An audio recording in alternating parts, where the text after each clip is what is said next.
Hi there. How can I review my research ideas? So let's start by imagining you're someone who's just written a research proposal. Maybe you've submitted it, which is great. And now you've got an opportunity to sit back and reflect on what you could do to make it even better. Students often get in touch with me to help them review their ideas, which is, again, great.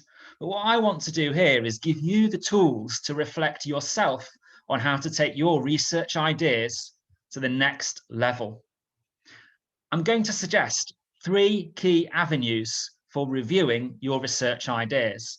And I'm going to tell you how you can review your research ideas effectively by first considering 3 key questions about the ability, skills, and resources that the research will involve.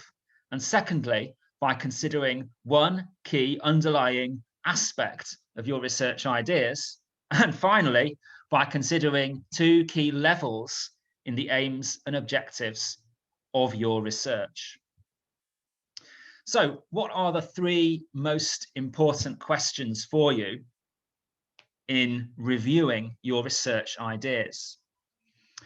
The first question I'd like you to think about is, how will this research allow me to demonstrate my academic ability? What do I imagine it might take for me to get a high mark for this research? And what does a high mark or a high grade mean to me? So an active task for you to do to explore this is to look back at your previous marks and your previous feedback. Throughout the course, what abilities did you demonstrate that got you the higher marks that you've got? And how will you demonstrate those abilities again within this research? So there's an active task for you to do. Go back, look at your previous marks, grades, feedback. See what you were doing well and what you can do to repeat that ability in the research. Question 2, how will this research allow me to develop and refine my skills? What skills do I want to leave my degree having developed? And how might this research help me to do so? So here we're talking about skills as something slightly different from academic ability. So the active task for this question is to look at the job adverts in your preferred career area. What do they look for in candidates? And is there a way in which you can reverse engineer your project so that it's given you those skills? So whereas question 1 was about looking back at your academic career so far, seeing the strengths that you've shown and how you might emulate those again in your research, this question is about planning ahead, looking ahead to your preferred career paths and the job descriptions, the person specs in those career paths, and see if you can find ways that you think, well, I might be able to develop my skills in my research so that I'm ready for the jobs market in my career area. So we've dealt with those first 2 questions now, academic ability and skills. The third question I'd like you to think about is, how am I likely to gain access to all the resources that I might need for this research? And really, resources for research can be broken into 4 key categories. Number 1, information.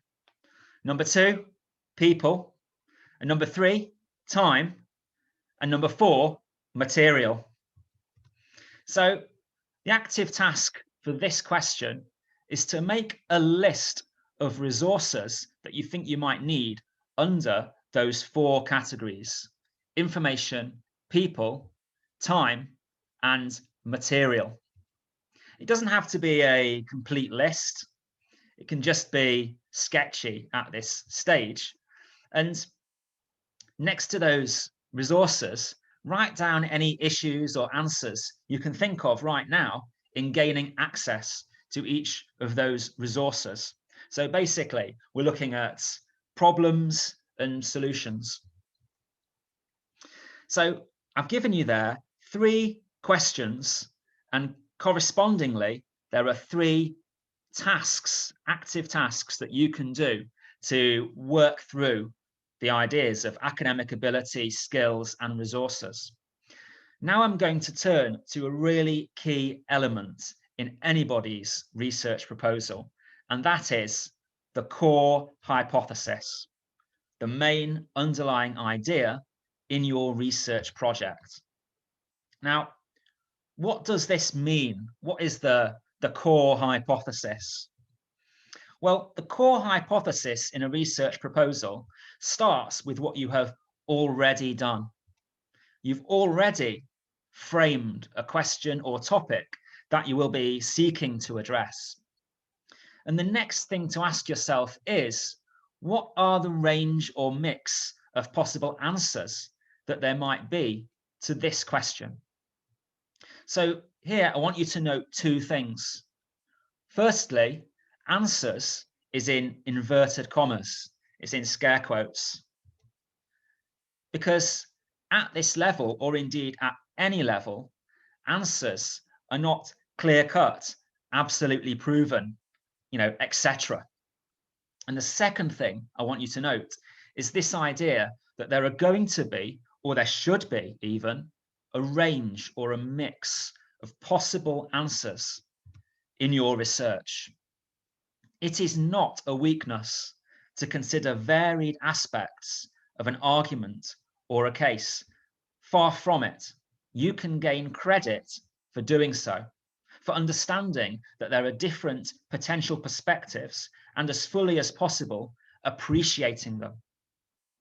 Now, ultimately, you may well have a specific set of points to make once you consider your data, having collected it, in whichever way you do that, in the time to come. However, at this stage, part of reviewing your ideas is to ask that question about the wide range and mix of possible answers. In the end, the argument you make in the write-up of your research may be a mix or hybrid of the possible answers that you have identified at this stage. And thinking about the fullest range of answers that there may be can open your mind to the data.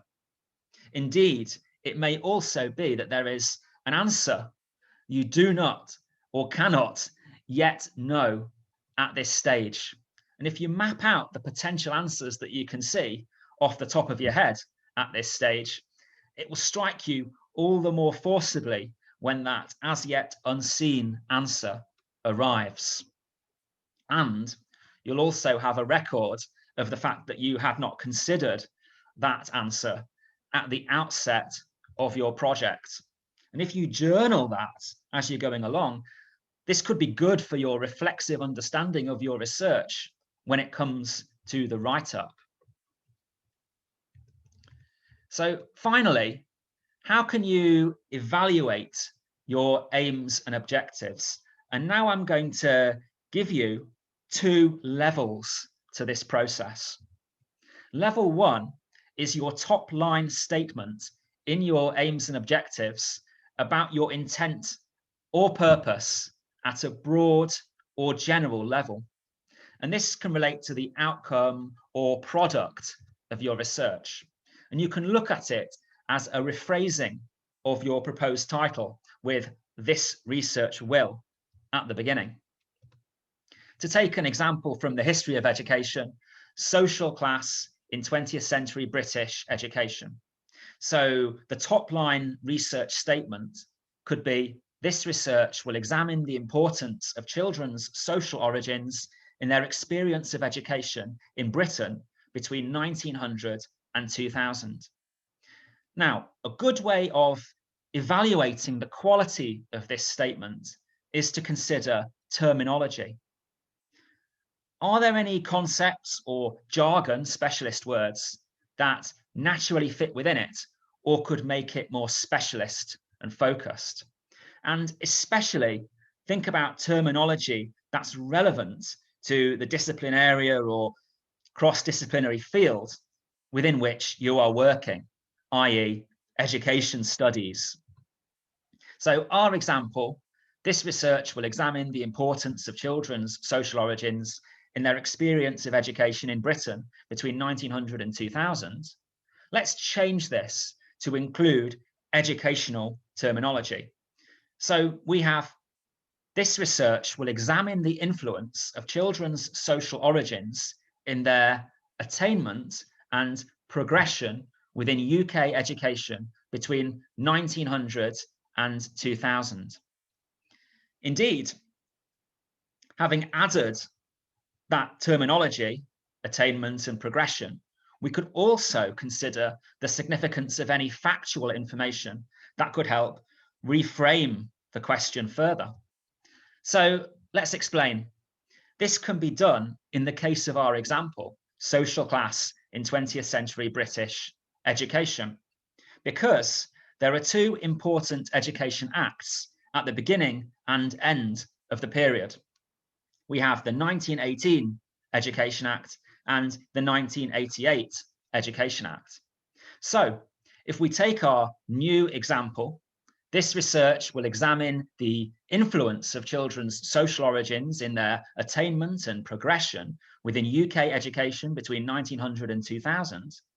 This could be changed to, this research will examine the influence of children's social origins in their attainment and progression within UK education between 1918 and 1988. So we've taken it to a more analytical level by specifying what we call the temporal parameters. Also, education is devolved. Scotland has a separate system from England. So how about this research will examine the influence of social origins of children in their attainment and progression within education in England between 1918 and 1988. To recap then, we had our original statement. This research will examine the importance of children's social origins in their experience of education in Britain between 1900 and 2000, which is fine, you know, it's okay. But we refined it further, we reviewed it and enhanced it further by saying this research will examine the influence of children's social origins in their attainment and progression within education in England between 1918 and 1988, which is excellent. So I've told you that first level, that top line statement, and how we could refine it further. Let's talk about this second level now.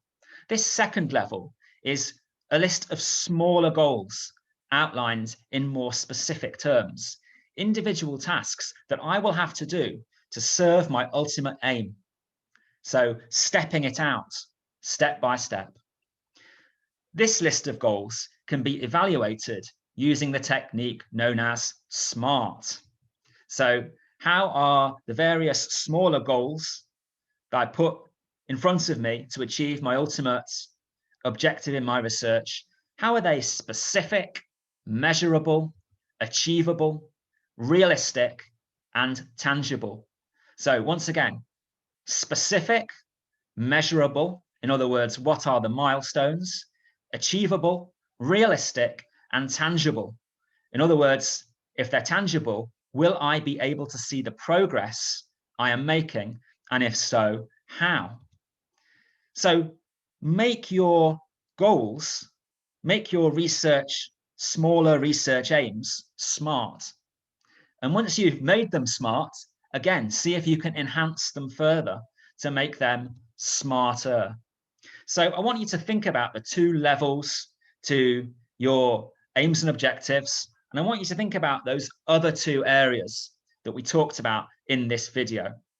So how can I review my research ideas?